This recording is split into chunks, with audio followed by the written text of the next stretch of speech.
और अब बारी हमारी इस बड़ी पेशकश की। मुलायम सिंह यादव ने आज लखनऊ में परिवार और पार्टी का घमासान खत्म करने के लिए मंच सजाया। खुद भी मंच पर आए और शिवपाल अखिलेश को भी बुलाया। मंच से अखिलेश, शिवपाल और मुलायम ने अपने अपने मन की बात कही। मुलायम ने मेल कराने की कोशिश भी की, लेकिन बात नहीं बन पाई। इस समय आज की तारीख में हम इस फैमिली ड्रामा में किसने क्या कहा वो आपको बताएंगे।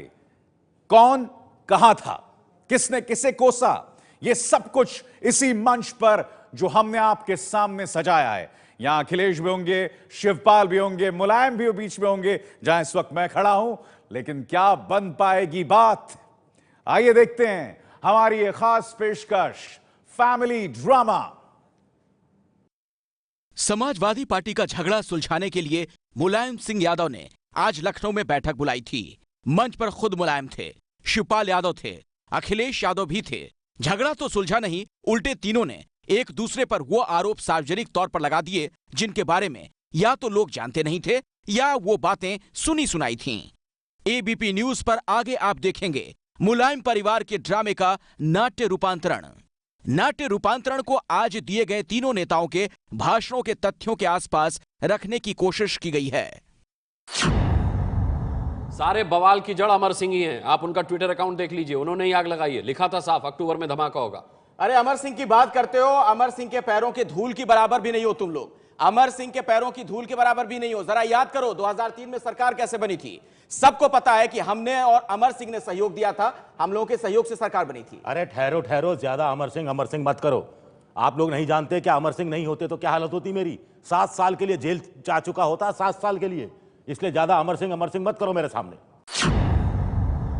तुम गाड़ी दोगे तो तुम्हारी प्रार्थना करेगा, तुम्हारे पैसे रोजाना गाड़ी दे रहे, रोजाना दे रहे। हम और सतपाल अवस्थी को नहीं हो सकते, नहीं हो सकते सम्मान। उसे बहुत इन्होंने मेरा साथ दिया, बहुत रह जाइए, बहुत बुरे दिनों में साथ दिया है, खुशी साथ दिया है, इसको पता भी नहीं चला। मैं कुछ नहीं जानता, मैं इतना जानता हूं कि मैं नेताजी का बेटा हूं और अगर कहीं कुछ गलत होगा तो मैं कार्रवाई करूंगा।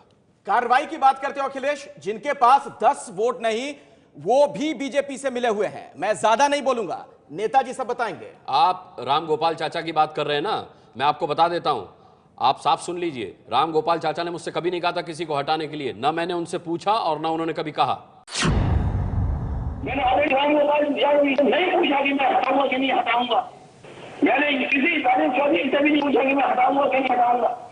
इसलिए मैं बता दूं साजिश क्यों हो रही है। मुझे आप प्रदेश अध्यक्ष हटा देते, मुझे कोई आपत्ति नहीं थी। आप मुझे कहते इस्तीफा दे दो, मैं इस्तीफा दे देता। मुख्तार अंसारी को लेकर भी विवाद हुआ। मुख्तार अंसारी का नाम लेते हो कि ये पार्टी में रहने लायक नहीं है, इन्हें हम लोग बर्दाश्त नहीं कर सकते, इन झूठे लोगों को बर्दाश्त नहीं कर सकते। और मैं साफ कर दूं, मुख्तार अंसारी को किसी ने ज्वाइन नहीं कराया। देखिए मुख्तार अंसारी का नाम आप बार बार मत लीजिए। बहुत सम्मानित परिवार है उनका, आजादी की लड़ाई में वो लड़े थे। जानते हैं मुख्तार अंसारी के परिवार को, बार बार उनका नाम लेते हैं आप जानते हैं ये परिवार कैसा है। इस परिवार के कहा जानते हो क्या है।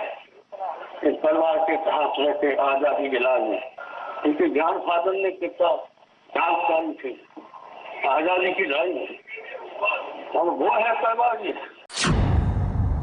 देखिए, मैंने कभी नहीं कहा था कि पार्टी तोड़ेंगे या नई पार्टी बनाऊंगा। ये पार्टी 100% नेताजी की है। हाँ, मैंने अपनी जिम्मेदारी निभाई क्योंकि पार्टी की जिम्मेदारी मुझ पर थी, और वो भी इसलिए कि कोई मेरे काम पर उंगली ना उठाए।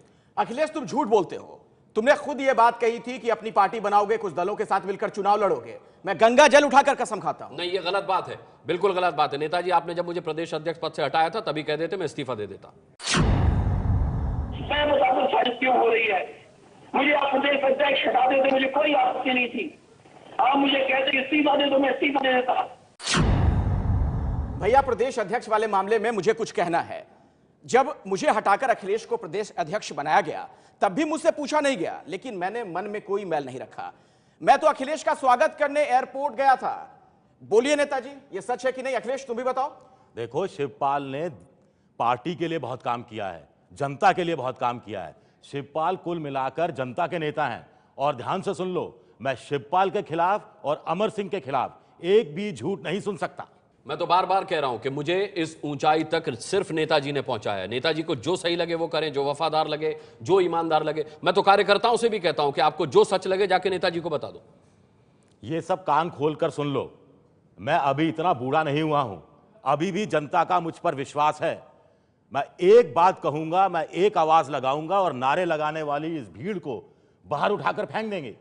मैं बूढ़ा नहीं हुआ हूं अभी। देखिए, मैं भी एक बात कहता हूं, चुनाव सिर पर है और मैं तो यह कहता हूं कि 2017 में नेताजी के नेतृत्व में सरकार बने। 5 नवंबर को जो सम्मेलन होने जा रहा है उसमें ताकत के साथ आना, और फिर 2017 में देश में चुनाव की तैयारी करना है और नेताजी के नेतृत्व में इस उत्तर प्रदेश में फिर से सरकार बनाएंगे। मेरा सवाल यह है कि मेरे साथ क्या हुआ, मेरा क्या दोष था कि मेरे साथ यह सब कुछ हुआ, विभाग ले लिए गए। मैंने किसी से कम काम किया था क्या? मैंने अखिलेश से कम काम किया था क्या? मैंने हमेशा सीएम का आदेश माना, फिर भी मुझे दंडित किया गया। मुख्यमंत्री के साथ क्या हमारे विभागों में काम अच्छा नहीं हुआ? बताएं, हाथ उठा करके बताएं। यहाँ तक कि विपक्ष के लोगों ने भी, जितने भी हमारे विभाग थे, विपक्ष के लोगों ने भी तारीफ की थी। क्या मेरा योगदान नहीं है? देखिए, जमीन पर मैंने काम किया है तो ये मेरी जिम्मेदारी है कि मैं योजनाओं को लागू कराऊं। जहां तक गायत्री प्रजापति, दीपक सिंघल का हटाने का सवाल है तो मैंने नेताजी के कहने पर काम किया। जब नेताजी ने कहा हटा दो तो मैंने हटा दिया। जब उन्होंने कहा कि ले आओ तो मैं ले आया। नेताजी ने तो यहां तक कहा कि मुख्यमंत्री हो, गायत्री प्रजापति को बचाते क्यों नहीं?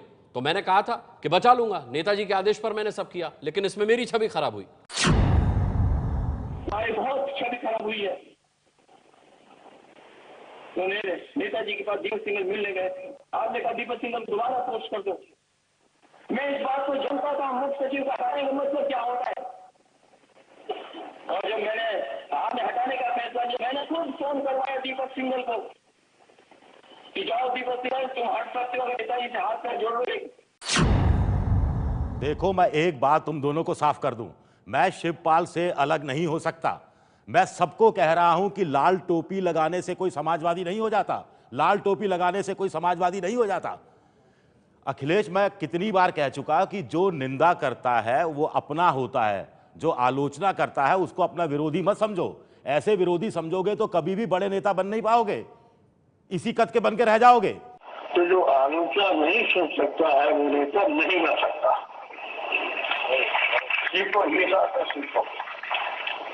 नारेबाजी बड़ी अच्छी है। और हम अपने नौजवानों से कह दें, मैं पकड़ के हाथ से लेकिन और मैं कह रहा हूं कि चलो बहुत हुआ, अखिलेश और शिवपाल दोनों गले मिलो, दोनों गले मिलो, चलो गले मिलो। अखिलेश अब सरकार चलाएंगे और शिवपाल पार्टी।